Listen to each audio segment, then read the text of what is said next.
نحمده ونصلي ونسلم على رسوله الكريم. قال الله تبارك وتعالى في القرآن المجيد والفرقان الحميد. أما بعد فأعوذ بالله من الشيطان الرجيم. بسم الله الرحمن الرحيم. سبحان الذي أسرى بعبده ليلا من المسجد الحرام إلى المسجد الأقصى الذي باركنا حوله لنريه من آياتنا إنه هو السميع البصير. آمنت بالله صدق الله مولانا العظيم وصدق رسوله النبي الكريم الأمين. إن الله وملائكته يصلون على النبي یا ایھا الذین آمنوا صلوا علیہ وسلموا تسلیما. بآواز بلند الصلاۃ والسلام علیک یا سیدی یا رسول اللہ وعلی آلک واصحابک یا سیدی یا حبیب اللہ. الصلاۃ والسلام علیک یا سیدی یا نبی اللہ وعلی آلک واصحابک یا سیدی یا رحمۃ للعالمین. یا صاحب الجمال و یا سید البشر من وجهک المنیر لقد نور القمر لا يمكن الثناء كما كان حقه بعد از خدا بزرگ توئی قصہ مختصر. اللہ رب العزت کی حمد و ثنا حضور سرکار دو عالم نور مجسم شفیع معظم صلی اللہ علیہ وآلہ وسلم کی بارگاہ ناز کے اندر ہدیہ درود و سلام کا نذرانہ پیش کرنے کے بعد دعا ہے کہ اللہ رب العزت میری اور آپ سب کی حاضری کو اپنی بارگاہ کے اندر شرف قبولیت سے سرفراز فرمائے. جو آیہ مقدسہ میں نے تلاوت کرنے کا شرف حاصل کیا، اللہ رب العزت مجھے اس کے ضمن کے اندر حق سچ بیان کرنے کی توفیق نصیب فرمائے. حاضرین محترم، اللہ رب العزت فرماتا ہے وَذَكِّرْهُمْ بِأَيَّامِ اللَّهِ، فرمایا کہ ان دنوں کو یاد کرو جن کے یاد کرنے سے اللہ کی محبت، اللہ کی معرفت دلوں کے اندر پیدا ہوتی ہے. آپ ذرا اندازہ کیجئے کہ اسلامی سال کا جو آغاز ہے وہ محرم سے ہوتا ہے، اور اس محرم کے اندر اللہ رب العزت نے مسلمانوں کو جو اسلامی سال کا آغاز عطا فرمایا ہے اس کا آغاز قربانیوں سے عطا فرمایا ہے. 10 محرم کو حضرت ابراہیم علیہ السلام آپ کو آگ کے اندر پھینکا گیا، اور اسی 10 محرم کو ہی امام حسین رضی اللہ تعالیٰ عنہ آپ سجدے کے اندر اللہ کے حضور اپنی جان اس کے سپرد کرتے ہیں اور درجہ شہادت پہ سرفراز ہوتے ہیں. تو اسلامی سال کا جو آغاز ہے وہ قربانیوں سے شروع ہوتا ہے، اور اگر اسلامی سال کا اختتام دیکھا جائے تو اختتام ذوالحج پر ہوتا ہے. ذوالحج کے اندر بھی اللہ رب العزت نے قربانی عطا فرمائی. حضرت اسماعیل علیہ السلام نے اللہ رب العزت کے حضور قربانی پیش کی، اور حضرت اسماعیل کی بجائے اللہ رب العزت نے ایک جانور کی قربانی کو جو ہے وہ قبول فرمایا. تو گویا اسلامی سال کا آغاز دیکھا جائے یا اس کی انتہا دیکھی جائے، شروع کے اندر بھی قربانیاں ہیں اور آخر کے اندر بھی قربانیاں ہیں. اور اسی طرح اگر سال کا درمیان دیکھا جائے تو رجب کا مہینہ بنتا ہے. اب رجب کے اندر اللہ رب العزت نے یہ شان، یہ مرتبہ عطا فرمایا. یہ جو رجب کا مہینہ ہے یہ انسانیت کی معراج اور اس کی بلندی کے ظہور کا مہینہ ہے. اس مہینے کے اندر، اس مہینے کی 27ویں رات کو اللہ رب العزت نے اپنے حبیب صلی اللہ علیہ وآلہ وسلم کو اپنی بارگاہ کے اندر بلوایا، اور عرش سے بھی اوپر بلوایا، اور اتنا عروج، اتنا مرتبہ اور مقام عطا فرمایا کہ فرشتے بھی اس مقام کو دیکھ کر دنگ رہ گئے. فرشتے بھی حیران رہ گئے. جبریل تھکے، براق تھکے، رف رف بھی آگے جا نہ سکے. رب ادنو حبیب منی کہے تیرے قرب خدا کا کیا کہنا۔ تو آقا علیہ الصلوۃ والتسلیم کو اس ماہ کے اندر وہ مرتبہ اور مقام اللہ رب العزت نے معراج عطا فرمائی اور اپنا دیدار جو ہے وہ عطا فرمایا۔ تو ایسے دن ہم سال کے اندر دیکھتے ہیں کہ اللہ رب العزت نے ہمیں ایسے دن، ایسے ایام، ایسے ماہ عطا فرمائے ہیں جن کے اندر اللہ رب العزت کی خصوصی رحمتیں، خصوصی برکتیں اور اس کے لطف و عنایات کی رحمتیں برستی ہیں۔ تو وہ فرماتا ہے وَذَكِّرْهُمْ بِأَيَّامِ اللَّهِ کہ میرے دنوں کو یاد کیا کرو، ایسے دن جن سے اللہ رب العزت کی معرفت، اس کی رحمت، اس کی برکتیں انسان کے دل کے اندر اجاگر ہوتی ہیں۔ حاضرین محترم، اب معراج شریف اسی ماہ کی 27ویں رات کو اللہ رب العزت نے آقا علیہ السلام کو کروائی۔ اس کا ذرا پس منظر ملاحظہ فرمائیے۔ حضور علیہ الصلوۃ والتسلیم نے، آپ جانتے ہیں کہ 40 سال کی عمر مبارک کے اندر آپ نے اعلان نبوت فرمایا۔ پہلے 40 سال آقا علیہ الصلوۃ والتسلیم نے اپنا کردار، اپنی گفتار لوگوں کے سامنے پیش کیا، اور لوگ جو دشمن بھی تھے، جو اپنے بھی تھے یا غیر بھی تھے، وہ سارے آقا علیہ الصلوۃ والتسلیم کو صادق اور امین کہا کرتے تھے، سچا بھی کہتے تھے اور امانت دار بھی کہا کرتے تھے۔ تو 40 سال کی عمر مبارک کے اندر آقا علیہ الصلوۃ والتسلیم نے نبوت کا اعلان فرمایا، مگر نبی حضور کب سے تھے؟ روایت کے اندر آتا ہے، فرمایا کنت نبیا وآدم بین الماء والدین، فرمایا کہ لوگوں سن لو، میں اس وقت بھی نبی تھا جب آدم ابھی پانی اور مٹی کی کشمکش کے اندر تھے۔ فرمایا ابھی آدم علیہ السلام کا خمیر گوندا جا رہا تھا، فرمایا لوگوں سن لو، میں اس وقت بھی نبی تھا۔ تو گویا حضور نبی پہلے سے تھے، مگر اعلان نبوت آپ نے 40 سال کی عمر مبارک کے اندر کیا ہے۔ جب 40 سال کی عمر مبارک کے اندر آقا علیہ الصلوۃ والتسلیم نے اعلان نبوت فرمایا، اب جو لوگ حضور کو صادق اور امین کہتے تھے، حضور سے پیار کرتے تھے، حضور سے محبت کرتے تھے، اپنی امانتیں حضور کی بارگاہ کے اندر رکھوایا کرتے تھے، وہ سارے کے سارے آقا علیہ الصلوۃ والتسلیم کے جانی دشمن بن گئے، حضور سے دشمنی کرنے لگے، اور کوئی بھی ایسا موقع ہاتھ سے جانے نہ دیتے تھے کہ جس پر آقا علیہ الصلوۃ والتسلیم کو پریشان کیا جائے، حضور کو تنگ کیا جائے۔ حضور نے اس دور کے اندر اعلان نبوت فرمایا جب ہر طرف ظلم و ستم عام تھا، بیواؤں پر ظلم کیا جاتا تھا، یتیموں کے مال کو غصب کر لیا جاتا تھا، اور مظلوموں کی کوئی داد رسی کرنے والا نہ تھا، اور ہر طرف بے حیائی تھی، فحاشی تھی، عریانی تھی، اور لوگ بت پرستی کی طرف دوڑے دوڑے چلے جاتے تھے، اور ہر طرف بت پرستی کا عام ایک رواج موجود ہے۔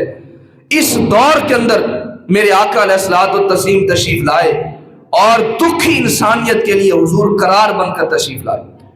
اس دکھی انسانیت کے پاس آقا علیہ الصلوۃ والتسلیم ایک سکون، ایک امید کا چراغ لے کر آقا علیہ الصلوۃ والتسلیم اس عالم رنگ و بو کے اندر حضور تشریف لائے، اور آقا علیہ الصلوۃ والتسلیم نے جب اعلان نبوت فرمایا تو لوگ حضور کے دشمن بن گئے، اور ہر طرح کی تکالیف، مصیبتیں، کبھی حضور علیہ الصلوۃ والتسلیم کے بدن اطہر پر اوجڑی ڈال دی جاتی تھی، اور کبھی حضور کے راستہ کے اندر کیل کانٹے بچھا دیا کرتے تھے، اور کبھی آقا علیہ الصلوۃ والتسلیم کو برا بلا کہا جاتا تھا، کبھی ظلم و ستم کیا جاتا تھا۔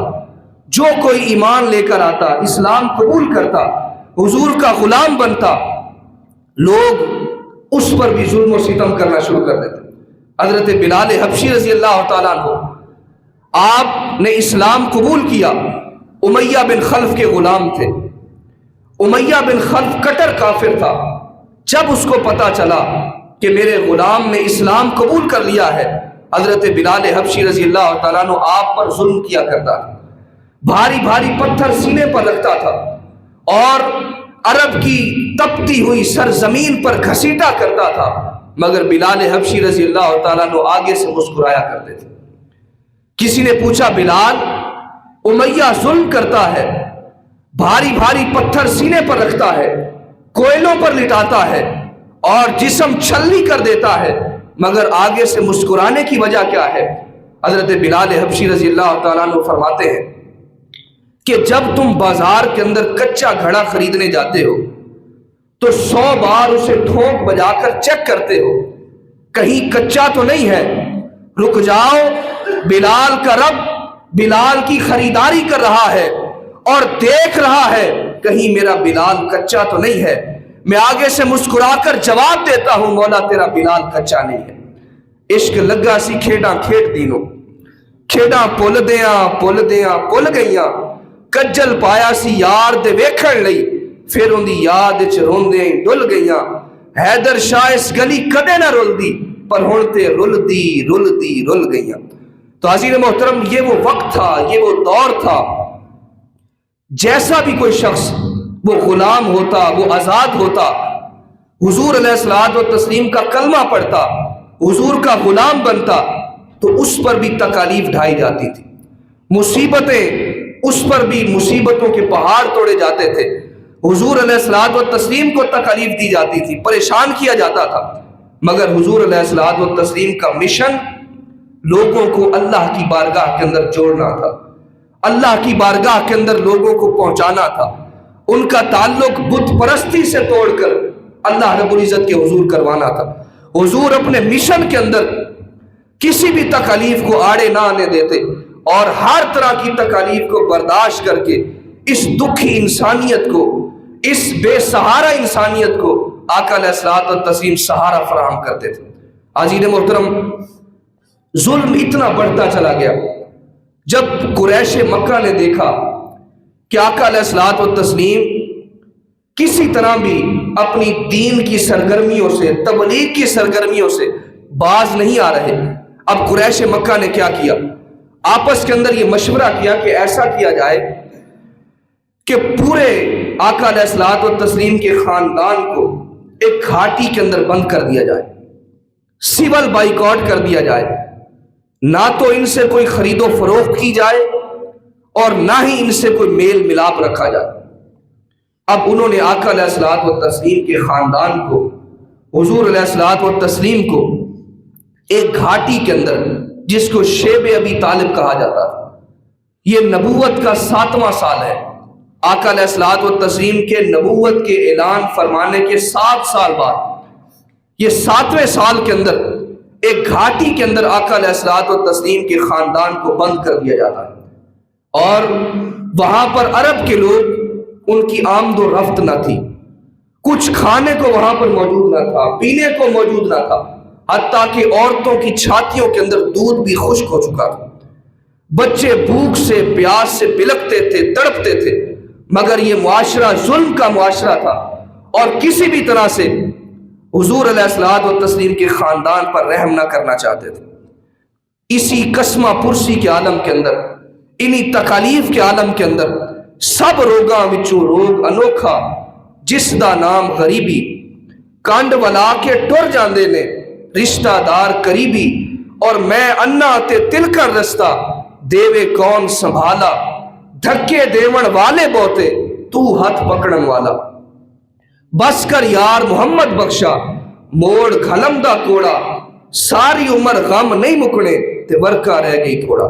تو عزیز محترم، یہ 3 سال اسی تکالیف کے ماحول کے اندر، اسی پریشانی کے عالم کے اندر، انہی مصیبتوں کے عالم کے اندر آقا علیہ الصلوۃ والتسلیم کے خاندان پر یہ 3 سال گزر گئے، اور پھر اللہ رب العزت نے غیبی مدد فرمائی، فرشتہ کے ذریعہ سے آقا علیہ الصلوۃ والتسلیم کے پاس یہ وحی کی گئی کہ جو معاہدہ کعبہ شریف کی دیوار کے ساتھ لٹکایا گیا تھا، اس سارے معاہدے کو دیمک نے چاٹ لیا ہے، اور اس معاہدے کے اندر صرف اللہ کا نام باقی رہ گیا ہے۔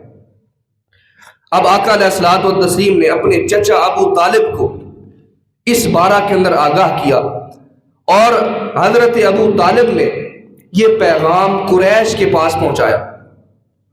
اب قریشیوں نے جا کر کعبہ کی دیوار کے ساتھ دیکھا جو معاہدہ وہاں پر لٹکا تھا وہ واقعتاً ہی اس سارے معاہدے کو دیمک نے چاٹ لیا تھا اور صرف اللہ کا نام وہاں پر باقی رہ گیا تھا۔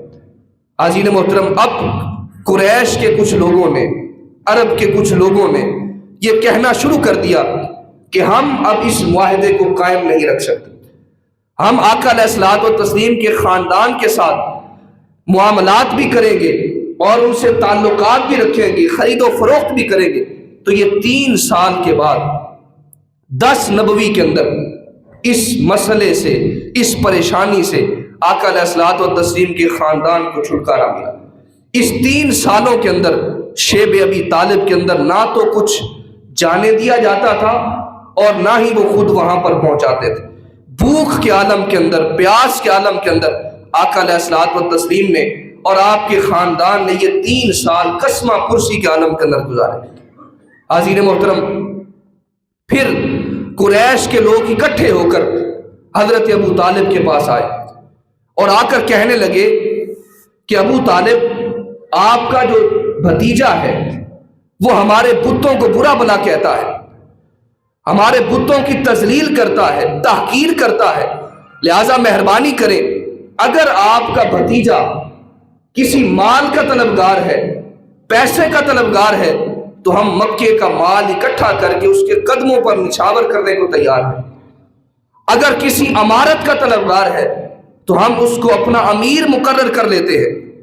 اگر کسی رشتے کا طلبگار ہے تو ہم مکے کی سب سے حسین ترین لڑکی کا نکاح پیش کر دیتے ہیں، رشتہ پیش کر دیتے ہیں۔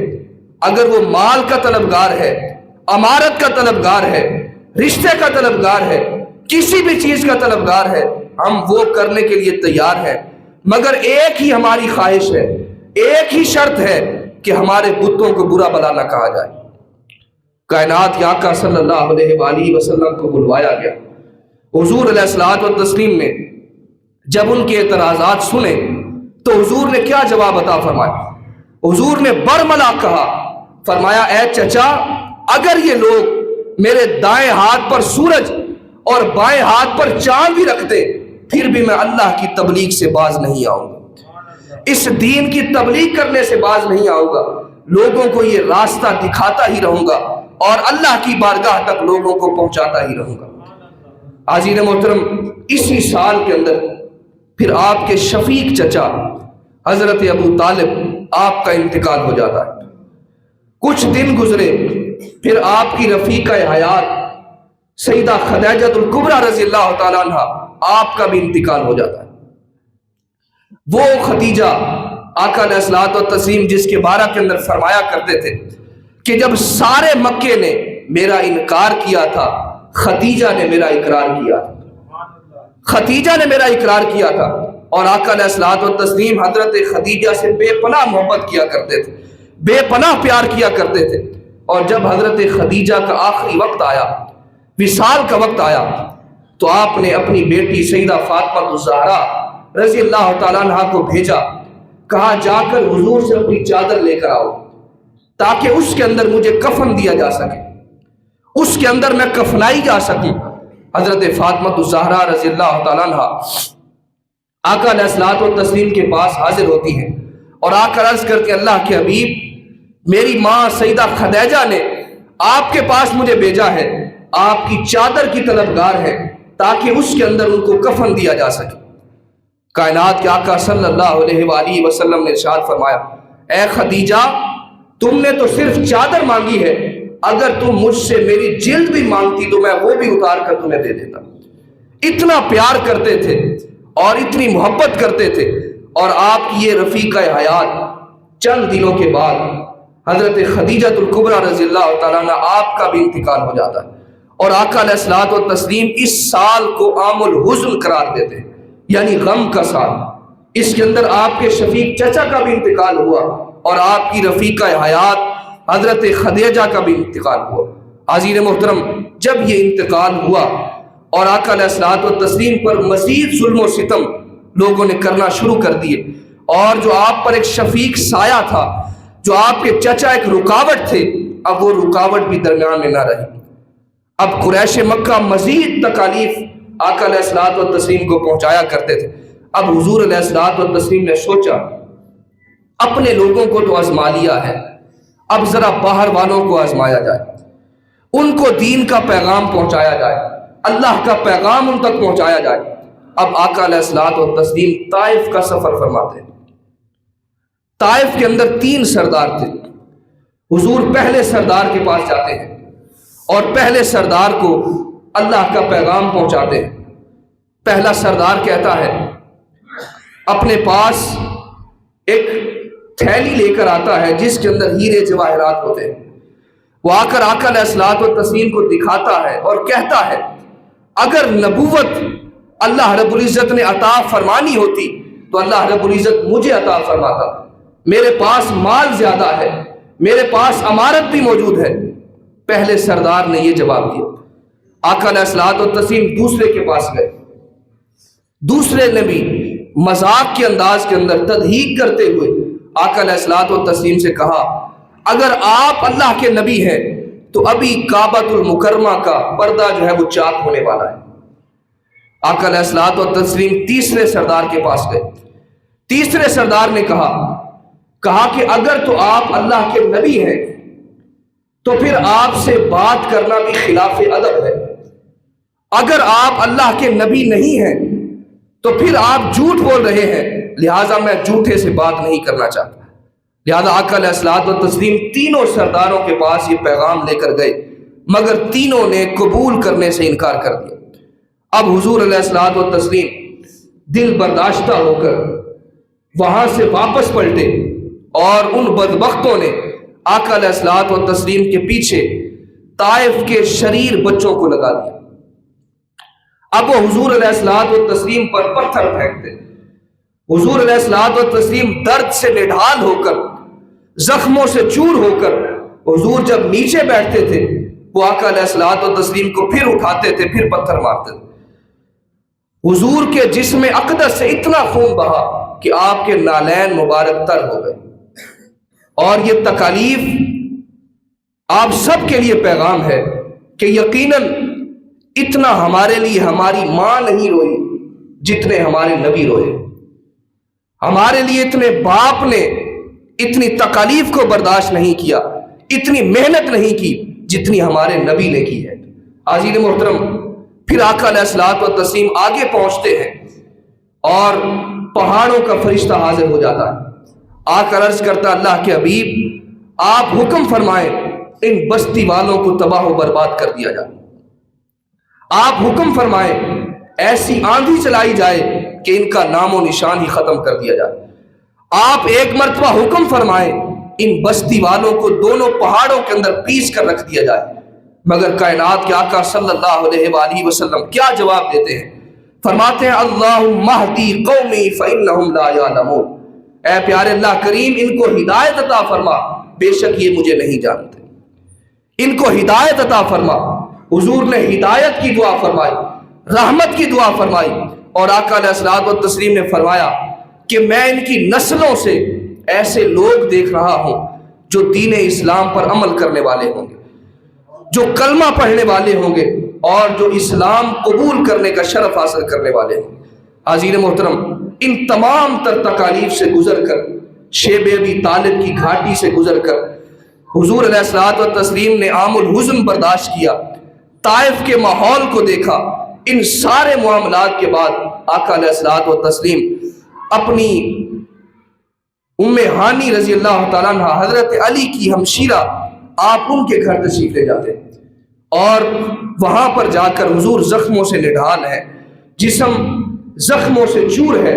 آقا علیہ الصلوۃ والتسلیم وہاں پر جا کر آرام فرما ہوتے ہیں، اور یہاں سے پھر معراج کا سفر شروع ہوتا ہے، اور اللہ رب العزت کی بارگاہ سے حضرت جبریل علیہ السلام حاضر ہوتے ہیں اور آ کر پھر عرض کرتے ہیں کہ اللہ رب العزت آپ پر سلام فرماتا ہے اور آپ سے ملنے کا شوق رکھتا ہے۔ یہاں سے پھر انشاءاللہ العزیز آگے ذکر کریں گے۔ تو معجزہ ایسی چیز ہوتی ہے جو خارق عادت ہوتی ہے، جو خلاف عقل ہوتی ہے۔ معجزہ اس کو کہتے ہیں جو عقل کے خلاف ہو، یعنی عقل اس بات کو تسلیم نہ کر سکے۔ آج کل اس دور کے اندر حضور علیہ الصلوۃ والتسلیم کے زمانے مبارکہ کے اندر پہلے بھی جتنے نبی آئے، ہر نبی کو اللہ رب العزت نے اس دور کے مطابق معجزات عطا فرمائے. کسی کو ایک معجزہ دیا، کسی کو 2 معجزے دیے. حضرت موسیٰ علیہ السلام کے بارے کے اندر آتا ہے کہ سب سے زیادہ معجزات حضرت موسیٰ علیہ السلام کو عطا فرمائے. ان کی تعداد 9 بیان کی گئی. اور حضور علیہ الصلوۃ والتسلیم کو اللہ رب العزت نے سراپا معجزہ بنا کر بھیجا، اور ہر نبی کو ہر دور کے مطابق معجزات عطا فرمائے. عیسیٰ علیہ السلام کے دور کے اندر ہر طرف ایک اطباء کا دور ہے. طبیب لوگ کسی بھی بیماری کا علاج کر لیتے ہیں. کوئی تکلیف، کوئی بیماری ان کے پاس آتی ہے، طب کے ساتھ وہ اس کا علاج کرنا جانتے ہیں. اب کچھ چیزیں ایسی تھیں جو ان کے پاس لا علاج تھی. کوڑھی کا مرض ان کے ہاں لا علاج سمجھا جاتا تھا.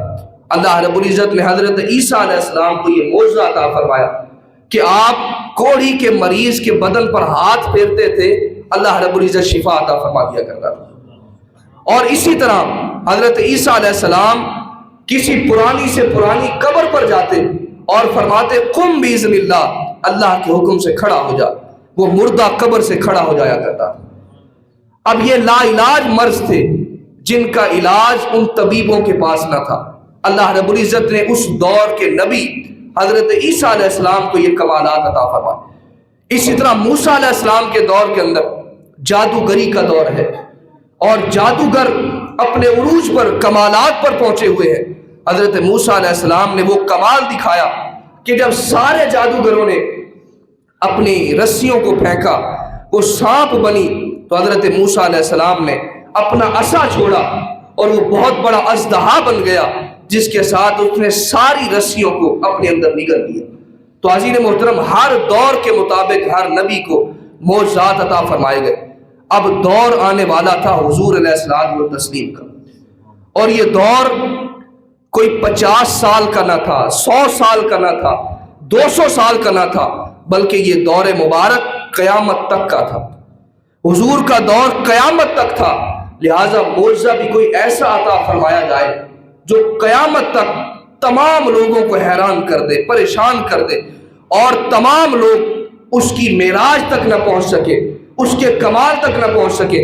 لہٰذا اس دور کے اندر جب لوگ چاند پر چلے گئے اور چاند پر کمندے ڈالنے لگے، ستاروں پر کمندے ڈالنے لگے، تو اللہ رب العزت نے آقا علیہ الصلوۃ والتسلیم کو وہ معجزہ عطا فرمایا. اللہ رب العزت جانتا تھا کہ ایک دور آئے گا کہ انسان چاند پر پہنچ جائے گا. لہٰذا اللہ رب العزت نے اس دور کے مطابق آقا علیہ الصلوۃ والتسلیم کو یہ معجزہ عطا فرمایا کہ چاند نیچے رہ گیا، ستارے نیچے رہ گئے، اور آسمان نیچے رہ گیا، سدرۃ المنتہا نیچے رہ گیا. اللہ رب العزت نے آقا علیہ السلام کو اپنے پاس عرش سے بھی اوپر بلوایا اور اپنا دیدار عطا فرمایا. لہٰذا قیامت تک کوئی بھی انسان آقا علیہ الصلوۃ والتسلیم کی اس معجزے کو توڑ نہیں سکتا. لہٰذا معجزہ ایسا معجزہ اللہ رب العزت عطا فرماتا تھا کہ اس دور کے لوگوں کی عقلوں کو حیران کر دیا جائے، پریشان کر دیا جائے. اور معجزہ ہوتا ہی وہ ہے جو عقل کے خلاف ہو، عقل کے اندر وہ بات آ ہی نہ سکے. لہٰذا معجزہ عقل کے اندر نہیں سماتا بلکہ ایمان کے اندر سمایا کرتا ہے. تو لہٰذا یہاں سے پھر انشاءاللہ العزیز آگے ذکر کریں گے. اللہ رب العزت ہم سب کا خاتمہ ایمان پر فرمائے. وما علیہ الا البلاغ. جنہوں نے سنتے ادا کرنی اور سنتے